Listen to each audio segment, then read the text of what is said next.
आपके साथ कंचन जयसवानी। बुलेटिन की शुरुआत इस वक्त की बड़ी खबर के साथ, जो कि एसपी सांसद रामगोपाल यादव के विवादित बयान को लेकर आ रही है, जिस पर घमासान मचा हुआ है।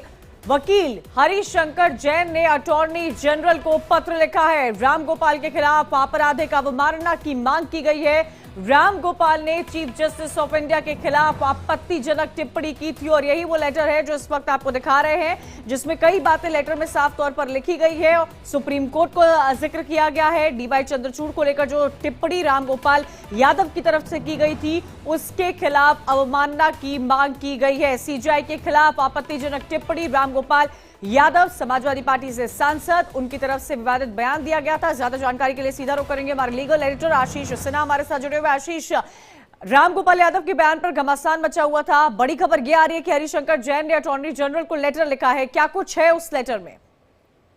देखिए, दरअसल सुप्रीम कोर्ट में नियम है कि अगर कोई भी अवमानना का मुकदमा किसी व्यक्ति पर चलाना चाहता है तो उसके लिए सबसे पहले अटॉर्नी जनरल की जो सहमति है वो लेना जरूरी होता है।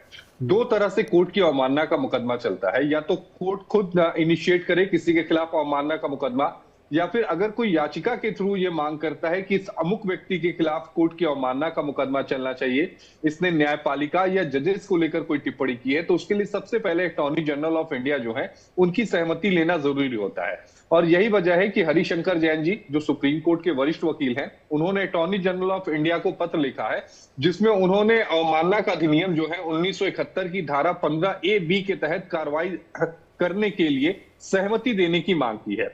अगर अटॉर्नी जनरल सहमति दे देते हैं तो उसके बाद फिर रामगोपाल यादव जो हैं उनके खिलाफ जो अवमानना की जो कार्रवाई है उसका रास्ता साफ हो जाएगा।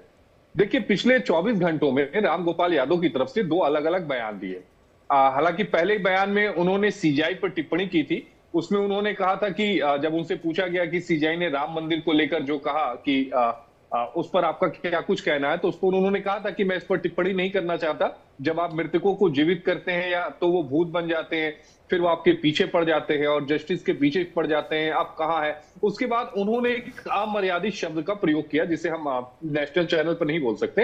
हालांकि ठीक उसी के बाद जब बीजेपी इस पर हमलावर हुई, सोशल मीडिया उन पर हमलावर हुआ, लगातार उनको लेकर ट्रोल किया जाने लगा, तब रामगोपाल यादव की तरफ से एक और बयान जारी किया गया, जिसमें उन्होंने कहा कि मैंने सुप्रीम कोर्ट के मुख्य न्यायाधीश को तो कुछ कहा ही नहीं, वो तो बहुत ही जेंटल व्यक्ति हैं और मैं बहराइच हिंसा को लेकर मैं अपनी बातों को रख रहा था और इससे सुप्रीम कोर्ट के मुख्य न्यायाधीश का कोई लेना देना नहीं है। लेकिन चूंकि जब इस तरह के मामले कोर्ट में आते हैं कंचन, तो चूंकि अवमानना का मुकदमा चलाने की बात कही गई है, इसलिए उस पूरे बयान की जो सीडी होगी वो भी अदालत पे जाएगी, अटॉर्नी के पास जाएगी, उसकी ट्रांसक्रिप्ट भी अटॉर्नी के पास जाएगी और उसके बाद अटॉर्नी तय करेंगे कि इन पर अवमानना का मुकदमा चलना चाहिए या नहीं। ठीक है, शुक्रिया आशीष जानकारी देने के लिए। विवादित बयान था जिसको लेकर ये पूरा मामला